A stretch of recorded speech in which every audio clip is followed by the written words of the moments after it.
السلام علیکم ورحمۃ اللہ وبرکاتہ۔ الحمد للہ وکفا والصلاة والسلام علی من لا نبی بعدہ والنجم اذا هوى ما ضل صاحبكم وما غوى وما ينطق عن الهوى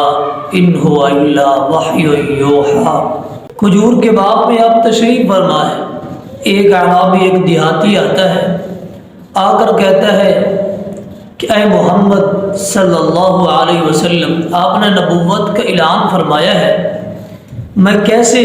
یقین کروں، کیسے مانوں کہ آپ اللہ کے رسول ہیں؟ نبی مکرم صلی اللہ علیہ وسلم نے ارشاد فرمایا، کہا کہ یہ سامنے کھجور کا ایک تنا، یہ درخت آپ دیکھ رہے ہیں، اس کے اوپر لگے ہوئے یہ کھجور اور کھجوروں کا یہ گوشہ، اسے میں حکم دوں تو یہ میرے پاس آ جائے، آپ مان لو گے کہ میں وقت کا نبی ہوں، اللہ کا رسول ہوں؟ تو وہ اعرابی کہنے لگا، جی ہاں میں مان لوں گا، بلا کیوں نہیں، ہم ضرور مانیں گے۔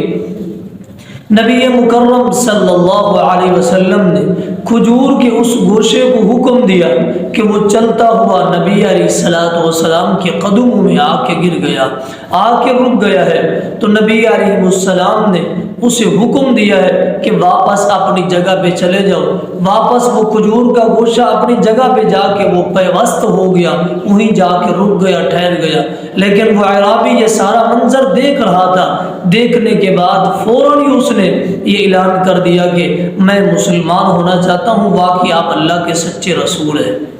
نبی مکرم صلی اللہ علیہ وسلم کے معجزات میں سے ایک معجزہ یہ بھی ہے۔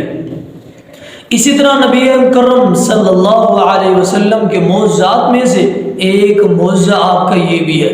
آپ جمعہ کا خطبہ ارشاد فرماتے ہوئے کھجور کے ایک تنے کے ساتھ آپ ٹیک لگا کے اپنا ہاتھ مبارک اس کے اوپر رکھ کے اب خطبہ ارشاد فرماتے تھے۔ ایک وقت ایسا آیا کھجور کے تنے کو آپ سے جدا کر دیا گیا، موقع ایسا آیا اور آپ کے ساتھ ہی محراب کے اندر یہ منبر کو رکھ دیا گیا۔ نبی مکرم صلی اللہ علیہ وسلم سے جب وہ کھجور کا تنا جدا ہو رہا تھا تو وہ زار و قطار رونا شروع ہو گیا، ایسے رو رہا تھا جیسے کہ چھوٹا ایک بچہ بلبلا رو رہا ہے۔ نبی مکرم صلی اللہ علیہ وسلم نے اس کھجور کے تنے کو اپنے سینے سے لگایا، گلے سے لگایا اور صحابہ کرام سے ارشاد فرمایا، اگر میں اس کھجور کے تنے کو اپنے سینے سے نہ لگاتا اور اسے خاموش نہ کرواتا تو قیامت تک یہ کھجور کا تنا روتا رہتا۔ یہ نبی مکرم صلی اللہ علیہ وسلم کے معجزات میں سے یہ دوسرا معجزہ ہے۔ نبی مکرم صلی اللہ علیہ وسلم جب آپ کی ولادت باسعادت ہوئی، آپ دنیا کے اندر ہے اور آپ کی پیدائش ہوئی، نبی مکرم صلی اللہ علیہ وسلم کی پیدائش مبارک کے بعد حلیمہ سعدیہ جب آئی نبی علیہ السلام کو لینے کے لیے، جب آ رہی تھی تو سواری بڑی کمزور، سواری بڑی ہی لاغر اور بڑی تھکی ہوئی اور بڑی طاقت سے بالا تر وہ سواری تھی۔ تو نبی مکرم صلی اللہ علیہ وسلم کو جب لے کے سواری کے اوپر سوار کر کے حلیمہ سعدیہ لے کے جا رہی تھی تو وہ سواری جو لاغر تھی، وہ سواری جو کمزور تھی، طاقتور نہیں تھی، نبی علیہ السلام کا سوار ہونے کے بعد وہ بڑی چست چلاک اور طاقتور بن گئی، دوسری سواریوں سے بھی وہ آگے چلی گئی۔ یہ نبی علیہ السلام کا معجزہ ہے۔ نبی مکرم صلی اللہ علیہ وسلم کے معجزات میں سے ایک معجزہ یہ بھی ہے کہ آپ نے فرمایا ہے کہ مکہ کے اندر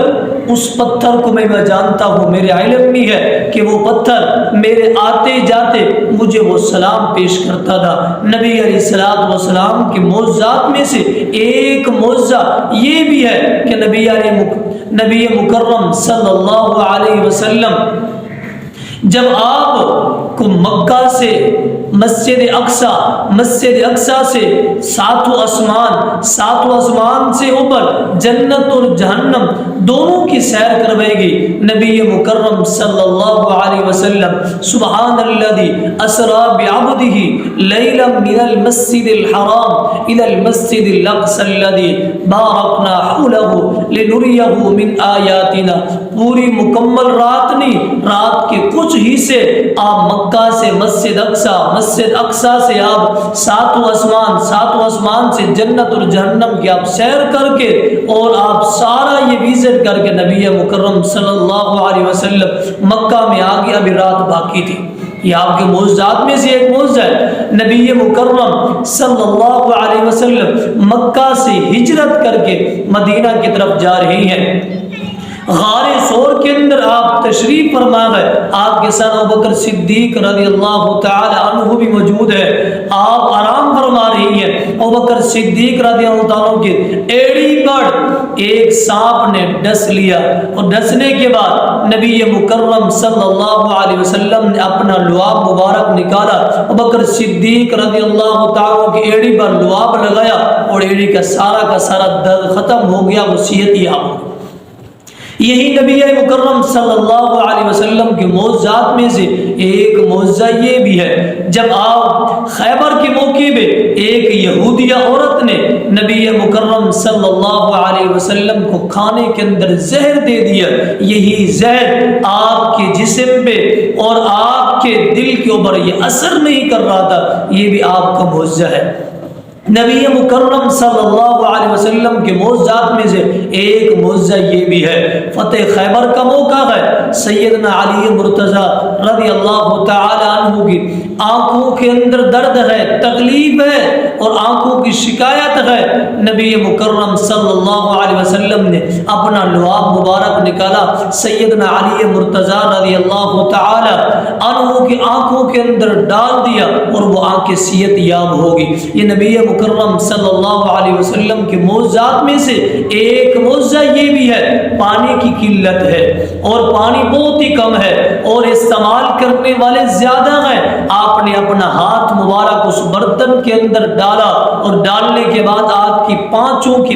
انگلیوں سے ایک فوارہ اور چشمہ جاری ہو گیا۔ یہ آپ کے معجزات میں سے ایک معجزہ یہ بھی ہے، آپ نے ایک کڑوے کنویں کے اندر اپنا لعاب مبارک ڈالا، یہ کڑوا کنواں پانی کا یہ میٹھے کے اندر تبدیل ہو گیا۔ نبی مکرم صلی اللہ علیہ وسلم کے معجزات میں سے ایک معجزہ یہ بھی ہے، آپ چاند کی طرف اشارہ کرتے ہیں تو چاند کے دو ٹکڑے ہو جاتے ہیں۔ نبی مکرم صلی اللہ علیہ وسلم کے معجزات میں سے ایک معجزہ یہ بھی ہے کہ نبی مکرم صلی اللہ علیہ وسلم ام معبد کی بکری کی پشت کے اوپر آپ ہاتھ مبارک پھیرتے ہیں، ہاتھ لگاتے ہیں، یہ وہ بکری ہے جو بانجھ ہو چکی ہے، کمزور ہے، لاغر ہے اور دودھ دینے کے قابل بھی نہیں ہے، اتنا کمزور ہے وہ باقی بکریوں کے ساتھ جا کے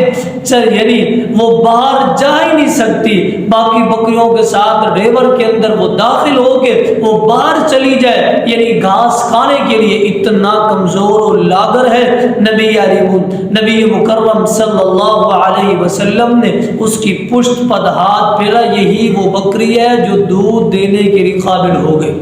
نبی مکرم صلی اللہ علیہ وسلم کے یہ معجزات ہیں اور حیران کن یہ معجزات ہیں۔ نبی مکرم صلی اللہ علیہ وسلم کے ان معجزات پہ ایمان لانا ایسے ہی ہے جیسے کہ ہم آپ کی ذات پہ اور آپ کی بات پہ اور آپ کے قول پہ ایمان رکھتے ہیں، اور نبی مکرم صلی اللہ علیہ وسلم کی بات سنے بغیر